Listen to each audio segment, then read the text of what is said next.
Well, it's the last day of the year 2020. What a year it's been, right? Well, we have every reason to be grateful in spite of everything that has happened. We have seen worse in this world, and we have been through quite a lot. But in it all, most certainly, for being alive, from being as well as we are, we have reason to be grateful, irrespective of our losses, irrespective of our gains. But to take on the papers this morning, as you can see, we will be having Abimbola Tooki, who is editor of Business World. He joins us right live here in the studio. Thank you for joining us this morning. Yeah, hi, it's always a pleasure. It's been quite a year, no doubt. Quite a year, quite a year, quite a year, you know. In fact, one would have thought that this year will not end, especially from when the whole thing started early in the year. It has been a turbulent year, but at least we thank God that we are here. Well, talking about that thing, you know, we first got wind of it in late November, or was it early November last year? And here we are. But this is what the first newspaper we're looking at says. The Vanguard newspaper opens in a rather scary note, if I dare say. Pandemic worse than COVID-19 coming. That's according to the World Health Organization. Well, just as you said, we thought the year was not going to end. Well, from what we can see now, the WHO is saying the pandemics are not done with us. Well, it's even good that these revelations are coming well ahead of time. So it gives all stakeholders to tighten their belt and, put on measures that we combat whatever pandemic that we are still expecting. You know, the COVID-19 thing has been a lesson to everyone, and anyone that is still coming now should not be something that should take everybody unaware. So now that this is out, okay, measures should be taken by stakeholders, the WHO Health Organization, and all other stakeholders to ensure that the world is actually prepared for any pandemic that we want to surface again. Yeah. Well, the first of its scope, the last of its scope happened like 100 years ago. And it doesn't look, from what the World Health Organization is saying now, it doesn't look like this is going to take up to 100 years. No, definitely. Everything is moving at a faster pace than before. Look at even technology-wise, the rate that technology is advancing on a daily basis, it has affected almost everything. And so we need to prepare ourselves. We need to get ready for the worst. So, and the earlier we begin to prepare for all this, I think the better for all of us. Well, that's the lead of the Vanguard newspaper this morning. Pandemic worse than COVID-19 coming, according to the WHO. I warned against reopening schools. That's coming from the NMA president. Take responsibility on crossover services. That's according to the Lagos State government. And why we allowed crossover services in Oyo, ascribed to the governor. And Ogun bans crossover services. The story you'll find on page 27. It's interesting that the pandemic is taking such a toll on the traditional crossover services in Nigeria. Well, honestly speaking, if you ask me, I don't see any reason why religious activities should be the focus here. There hasn't been any report from anywhere that COVID spread was due to religious activities. I was at my 12 market the other day. You need to see thousands of shoppers coming in and going out without these protocols. So these are the places to actually focus on, not religious activity. People gather for just 2-3 hours to pray. And by the way, prayer is also part of what is sustaining us in this country. So the unnecessary focus on all these... Well, maybe the focus is not on the fact that it is a religious gathering, but the fact that it's a gathering of people. And most of the time, people do not, as you said, observe these protocols, and once they cross the threshold into the facility, they put off the masks. No, the crossover service you are talking about is about the church and the mosques. You know, that is actually, and for how many hours? I think what needs to be emphasized is the need to observe all the protocols. Exactly. That is just it. Otherwise, you know, go to markets, go to other places where the protocols are flouted at will. I think those are more important than focusing on just only the crossover that will come just in a matter of hours and go. Well, opinions are definitely generally divided on that one. And talking about, you know, super spreader events, the NIN registration, that's what you have on the front page. That picture is talking about NIN registration. Some Nigerians waiting to register at the NIMC office in Ikeja. Of course, you know all that's going on about that one. Honestly speaking, I think the word developing, I mean, as a developing country, the word developing has become an albatross. You know, why would, well, on the government side, and also on the masses, on the government side, I don't see any reason why, at this age of technology, you still expect people to come and queue, or physically, they must be physically present at offices before they register. You know, all these things are supposed to have gone online. If they don't register at the comfort of your homes. Yes, that can be done. But can you take biometrics, in the comfort of your room? No. Okay. Why? If you are saying that, then visa embassies, are we not doing biometric in the visa offices? Look at registration of companies now. You know, I just registered a company for a relative of mine. I did everything in the comfort of my office, and even the certificate was sent to me by courier. But the thing, I didn't appear in it's the biometric end that I'm considering. Yeah, now. Even the biometric, there's a way that this thing can be done without necessarily causing all these well, you're in the technology space, and that is on the government side. On the masses side, you know, Nigerians like to wait for the last minute before they respond. These things have been, the announcement was made first in February this year. That means you have to link your phone with your number and all that. Why would Nigerians wait for the last minute before they do these things? Well, you said it was announced in February. Yes. Don't forget how many months people were locked down. So some other things took people's attention. Well, you are right, but yeah, that is, of course, government also will have taken that into consideration before giving the deadline for all these kind of things. But you also need to blame some people who have waited for this long. I registered my own in 2017 in Mexico. That is 3 years. 3 years, 2017, that's 3 years ago. So I don't think... you registered for NIN in Mexico? Yes, there was an international conference I attended in Mexico, and NIMC was there too. Oh, really? And they brought all their gadgets, and I registered there. You know, so easy and... So you're saying it's perhaps better to register for NIN outside Nigeria. When the Nigerian News Direct comes next, and COVID-19 also takes the front page.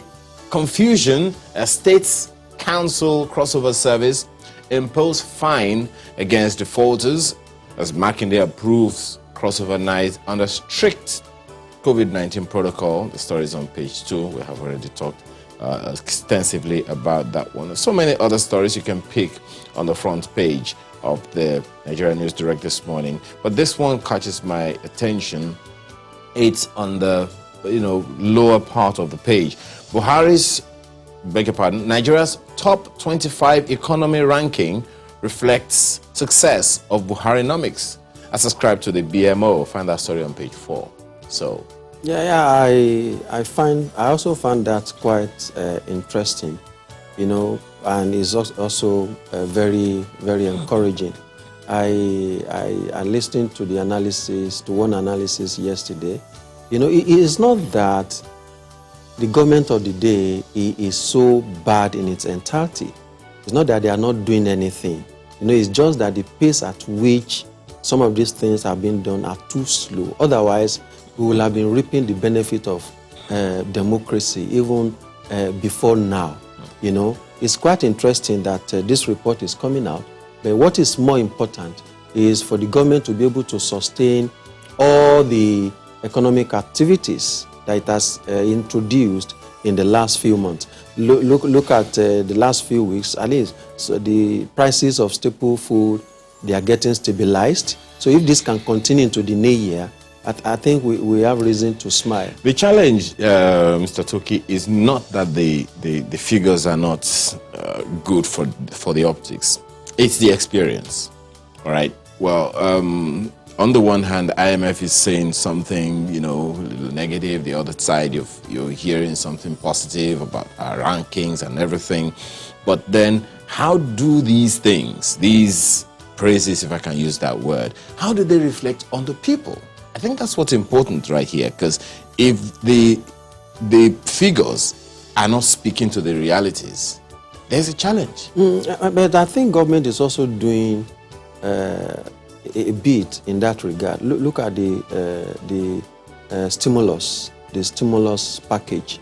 I think it is a very good development. It's quite innovative. I know of some people who have gotten this stimulus. They have started small businesses, stimulating the economy, you know, and so on and so forth. So if all these innovations can be kept going into the new year, more people will be gainfully employed, you know, and the economy will be stimulated. You understand what I'm saying? Yeah. So when we are talking of impacting on the masses, these are some of the things we are talking about. You know, the stimulus package has reached so many Nigerians. I know some of them that have started their small businesses by the side, employing one or two people. You know, if this thing can be sustained into the new year, it will stimulate the general economic activities in Nigeria. Or perhaps that was the plan as far as the national, you know, the ESP, Economic Sustainability Plan of the federal government is concerned. The Guardian newspaper is next this morning, and it's also focusing on the economy, and this is how it leads. Buhari's oil ministry reels under corruption allegation. That's what you have on the lead, in the lead story of the Guardian newspaper. The lead headline: the stakeholders demand action on Senate probes. NNPC sends 106 million, beg your pardon, NNPC spends 106 million naira on biro, paper and ink. Over 4.1 billion naira and $21 billion in 1 month. National Assembly under attack for oversight failure. Investigate, prosecute ministry officials involved in contract splitting. Lawyers urge. All of this continues on page 2. Quite a heavy one, wouldn't you say? Yes, quite heavy. You know, at times it gets one worried that some of the components of Nigerian budget, some of them are actually laughable. How can you spend so much to purchase biros and writing materials? You know, one wonders if some people are not even scrutinizing this budget before they are sent to the National Assembly. You know, there are certain spendings that you just look at and you begin to worry and say, what kind of country is this? You know, so many of them on cars, on something that will not even stimulate the economy, that are unnecessary, you will even know that these monies are going into the private pocket. You know, I mean, it's quite worrisome, and we should begin going into the new year. Government should begin to scrutinize some of these things to ensure that we have a compact budget that is not laughable, budget that is implementable, that will impact on the economic, on the general economy of Nigeria. Otherwise, we will just be paying lip services to some of these things. Well, so many other issues on the front page of the Guardian newspaper for you to pick on. But let's switch to the Nigerian Tribune this morning. And this is what the Nigerian Tribune leads its own story with. Current state of the nation worrisome.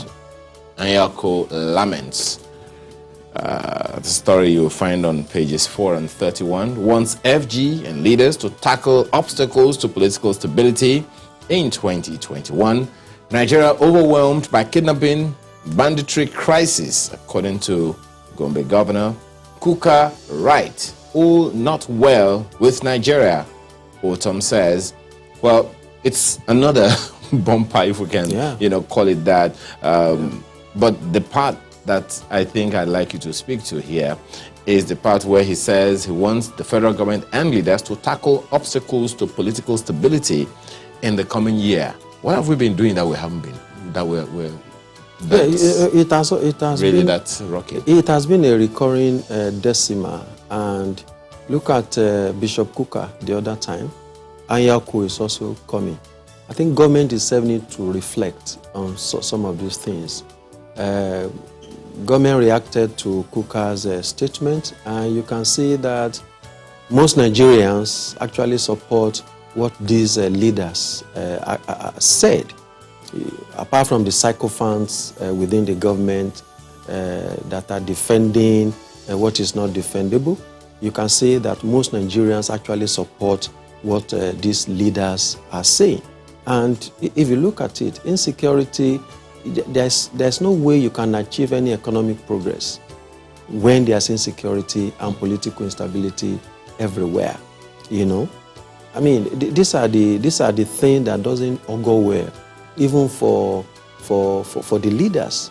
So there needs to be measures put in place to ensure that this security thing that we are talking about for months and for years is settled once and for all, so that even foreign investors will be able to come in, bring in money, and stimulate the economic activities in Nigeria. Well, talking about stimulation, I don't know how futuristic this is, because usually it's what comes to my mind when I see stories like this. Right above the nameplate, over 10 million children in Nigeria, 6 others may face acute malnutrition in 2021, UNICEF warns. So we're not unaware that this is going to happen. So how we take this on, that's another matter entirely. Of course, there are parastatals and agencies that are also responsible for some of these activities.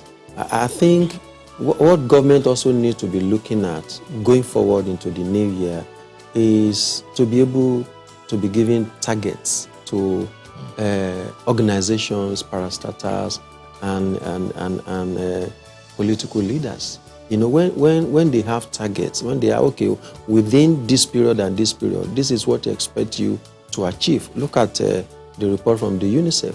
There are some people that should take responsibility for this. So, if we have this kind of strategies in place, some of these things, it's quite worrisome. It's alarming.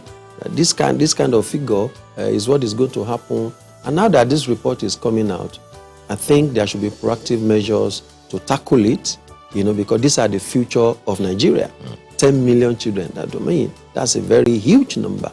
So government should be proactive enough to tackle this kind of menace to ensure that it is nipped in the bud as fast as possible. And that is, beside the point that Nigeria still has more than 100 million people living in extreme poverty. Extreme poverty. Of course, Nigeria is touted as the worst poverty nations. Well, so many in the world. So many other issues to pick from there. This one you referenced it the other time. Terrorism, 299 killed in 6 years. Chibok community cries out. That story is on page 6 of the paper this morning. Well, we just have to find a way to value life. Right? Honestly speaking, let's hope for the best in 2021.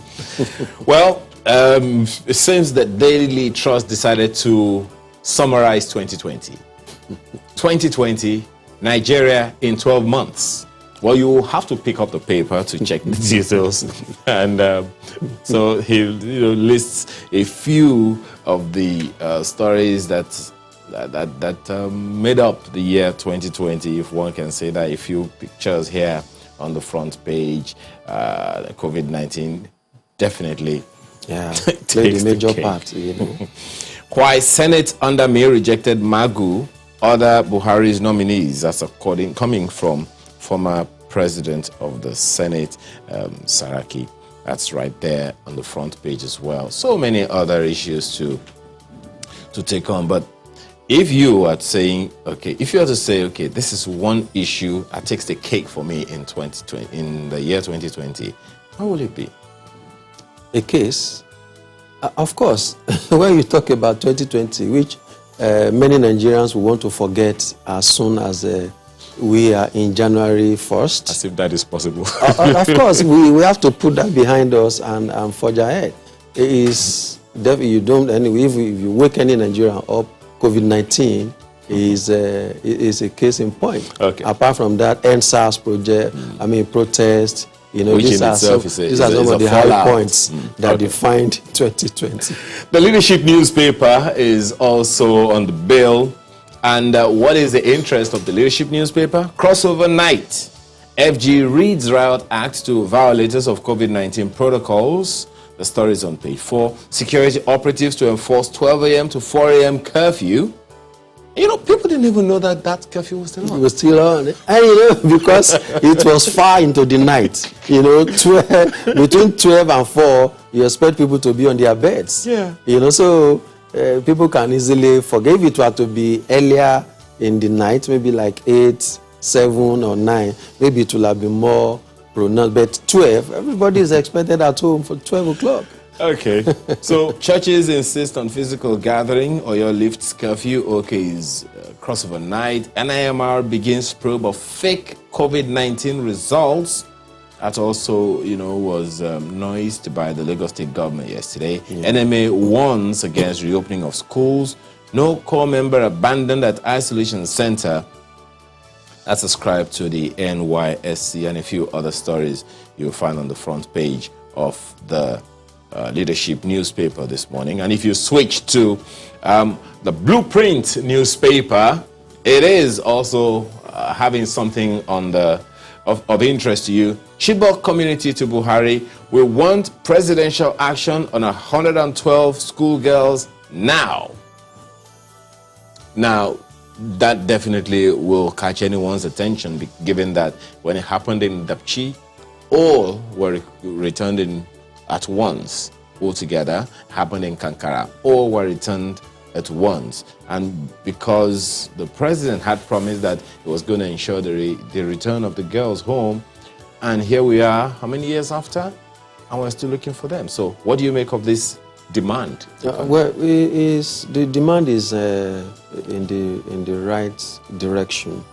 You know, I imagine the kind of trauma that the families of these children will have gone through in going to 4 years now, 4 or 5 years, you know. So we don't even know if they still exist. You know, these are some of the information that government need. Of course, maybe there are some intelligence that we are not privy to here, but I hope it is still possible to recover these children, and I think the government should not stop all efforts to ensure that these children are brought to their parents. Well, there is a countdown that never stopped on the front page of the Daily Trust newspaper. 2,444 days since Chibok schoolgirls were abducted. Definitely something of concern. Well, that story, you know, you'll find the rest of it on page 6 of the Blueprint newspaper this morning. A quick look at the Daily Independent. Afenifere, Ohaneze, ACF, Middle Belt Forum, PANDEF join forces. And this is talking about 2023 presidency. Is it a little too early in the day, or is it just politics as usual? Nothing is too early in politics. Oh, wow. You know, even 2027, some people are already planning. So maybe we are talking of 2023. When you talk about politics, nothing is too early. Those who are not preparing for 2023, they are preparing for 2027, you know. We always see this. This is not anything surprising to some of us again. Well, we have to thank you very much for your time this morning. Abimbola Tooki is editor, Business World. Thank you very much for your time. We truly appreciate it.